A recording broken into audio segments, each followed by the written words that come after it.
We cannot know what our citizens yet unborn will achieve, the dreams they will imagine, the masterpieces they will create, the discoveries they will make. But we know this: every life brings love into this world. Every child brings joy to a family. Every person is worth protecting. A historic day in Washington, D.C., President Trump becoming the first president to speak at the March for Life. Fox News contributor and our great friend, host of Moms on Fox Nation, Rachel Campos-Duffy. She was there. She spoke with the president about the importance of being a pro-life president. Rachel, good morning. Congrats. Morning. Hey, Good morning. Thank you. Thank you. Good morning, Lisa. Good morning, Griff.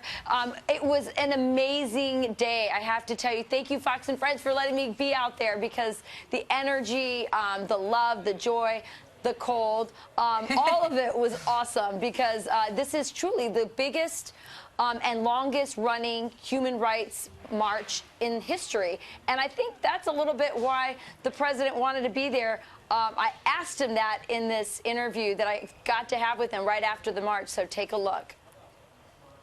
March for Life!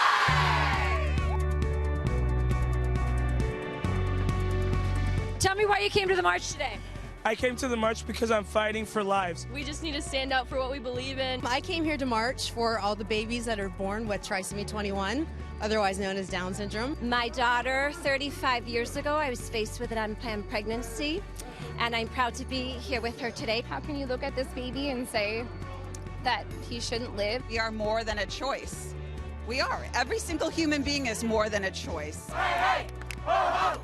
Roe v. Wade has got to go. Why are young people pro-life? Compassion for those who don't have a voice is something that really resonates with young people. Representative Jackson, you're here as a Democrat. You say this is not a partisan issue. Life is not about Democrat or Republican or black or white. This is just about supporting life. A lot of times we look at this issue specifically as a Democrat-Republican thing. Standing for life, standing for the vulnerable is a justice issue.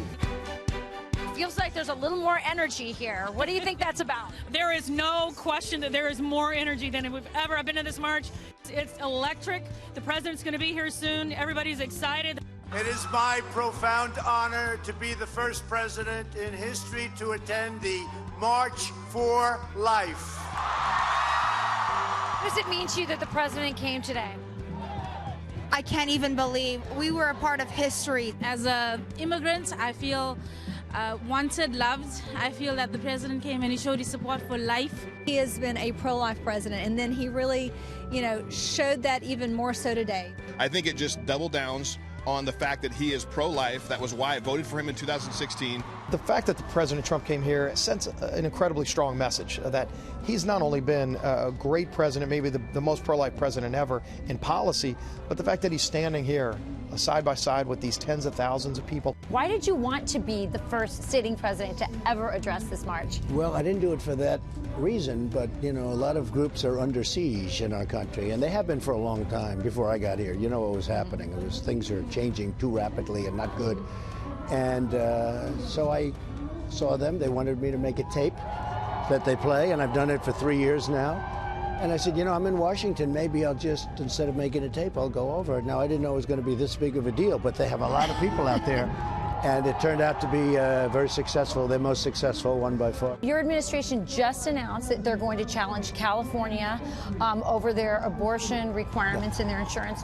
Why'd you take such a bold move? That's going to make a lot of people angry. And Planned Parenthood is spending $45 million against you. Yeah, I think we have a group of people that are just amazing, and they've been with us, and we've been with them, and we want to do what's right. We want to do what we feel is right. Unborn children have never had a stronger defender in the White House. Well, great job, Rachel. What stood out? I mean, that must have been such a cool experience to be there and obviously to interview the president. What stood out to you the most? Well, when I asked people in the march, I asked all of them, what did it mean to you to have the president be here today? And they all said the same thing. They said everything. It meant everything to them. They have been so ignored for so long on that march, and here comes the president really edifying them. And I think it has some really important significance politically. I think the most important thing he said in that speech was he said, they're coming after me because I'm fighting for you. Obviously, a reference to what's happening over in the Senate side with the impeachment. And I think that this bodes well for him in 2020 with this group. I think he's completely has their love, has their gratitude, has their joy, has their vote. But when I looked at that crowd, I also realized he recruited that day an army of volunteers because, again, they felt so grateful that he acknowledged them in such a bold move. It's never been done before. Yeah, Rachel, the media can try to ignore it, but with a second term and more Supreme Court picks and a movement like this, change could really be afoot. Rachel Campos-Duffy, thank you so much for that interview. We got more from it as well. I know you asked other questions. Our viewers are eager to see them. Thank you so much. Great job, Rachel.